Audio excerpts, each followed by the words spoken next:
Hey guys, it's Ed with Solomon's Landscape here again. Wanted to actually talk about plants, um, specifically plants and watering.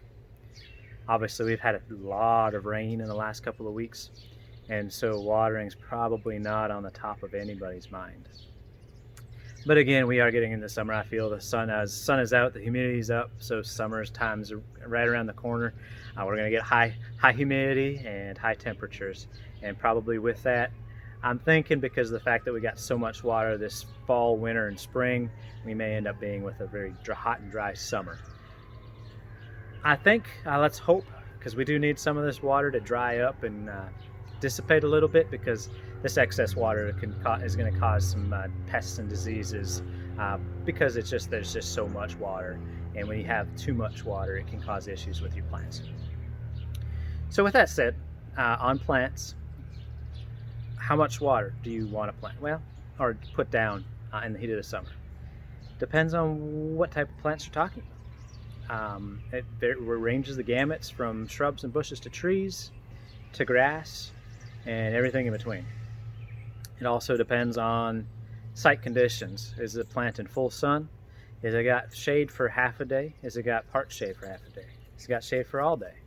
So it's going to vary from plant to plant, from area to area, just because of the local micro conditions or microclimates next to those plants.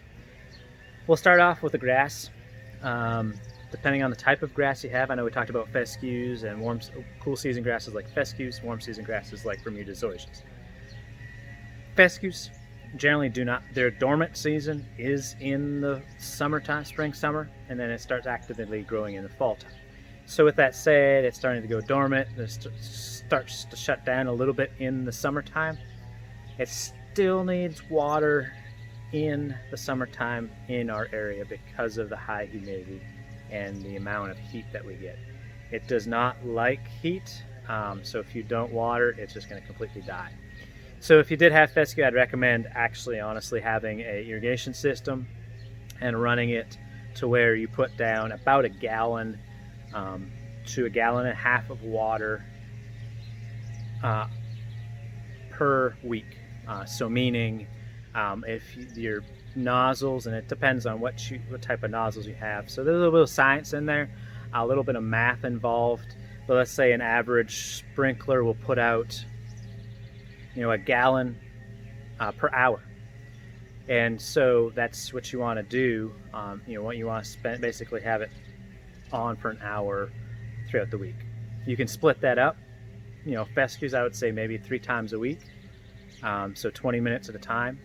And again, depending on if it's in full sun, they probably need more water. If it's in more shade, probably less water, because the shade helps prevent some of that heat from getting in and also helps prevent evaporation. So those are kind of things to think about. Again, with the Bermuda grasses, zoysia grasses, same concept. About a gallon per week. So if you want to do a gallon per week, depending on what type of heads you have and sprinklers and all that. So a little bit of science. Figure out how much per hour you're putting out per gallon, or how many gallons you're putting out per hour, and then from there, you can then say, oh, if I want to, irrigate for 3 times a week, then I would just do 20 minutes 3 times a week. If you want to do twice, 30 minutes, loosely based, and then keep that in mind. And then once you figure out then you can then do fine-tune adjustments. So then if you notice it's getting a little drier here in the sun, maybe add a little bit extra time. If you see it getting too much water because it's a little more shaded, a little less time. So it's a trial and error. There's no exact science. There's no exact hard fast rule saying you have to water X amount of time. Generally speaking, you want about a gallon to gallon and a half per week of water. So that kind of gives you a guideline, and then you can adjust from that point. When it comes to watering plants, that's a whole nother beast in itself. We here at Solomon's Landscape like to use drip lines for our plants. And basically that's just tubing. Some of you know soaker hoses, that kind of concept, same concept, just a tube that goes across the ground. You can either have it with emitters built in, or you can put little emitters into the blank pipe, and essentially those emitters will just drip out water at a certain rate, and each emitter, depending on which one you buy, will put out X amount of water per hour. Usually, they just have some at 0.25, 0.5 gallons. There's some that are 1 gallon per hour. I think there's some that go all the way up to 2 gallons per hour. And the way you decide how much water you're going to put per plant, obviously site conditions, full sun, shade, partial shade, the type of plant. Also, you got a big large tree, it's going to need more water. If you have a small little tiny shrub, definitely less water.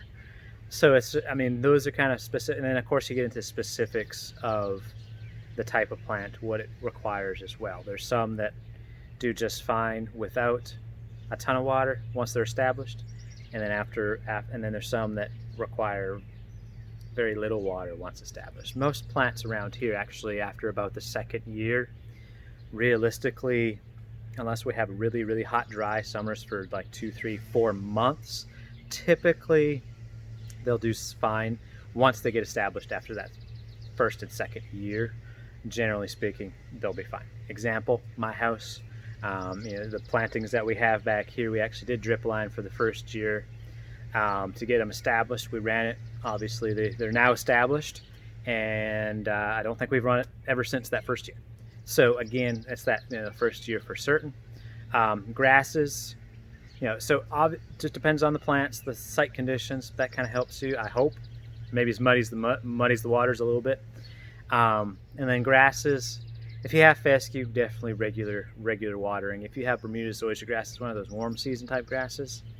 Honestly, once it's established, you typically don't need to water or irrigate those grasses.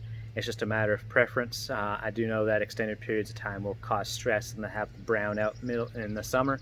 But as soon as that rainfall happens to come again, then it'll green right back up. So, hope that was clear as mud. Watering your plants is essential. They do need water, whether it's from Mother Nature, like we've had for the last 2 weeks, or whether it's from man-made irrigation sprinkler systems. Plants do need that water. They'll tell you when they need the water, if they need the water. Usually their stress indicators are yellowing of leaves. The grass will start browning out, turning yellowish. Plants will do the same thing. Keep in mind, right now we probably don't need much water. So if you do see some yellowing at this point with all the rain that we have been getting, it's probably too much water and getting too much stress from the water, and almost their roots are drowning and can't breathe. Sort of like if we were have our head shoved underneath the water, we can't breathe. So same thing with roots. They do need to be underground. They need some water, but they don't want to be choking and sopping wet in water too. So I know it's long. Thanks for sticking with me. Hope that helps. And you guys take care. Stay safe. And until next time, if you have any questions or comments, leave them below. And we'll see you next time. Thanks.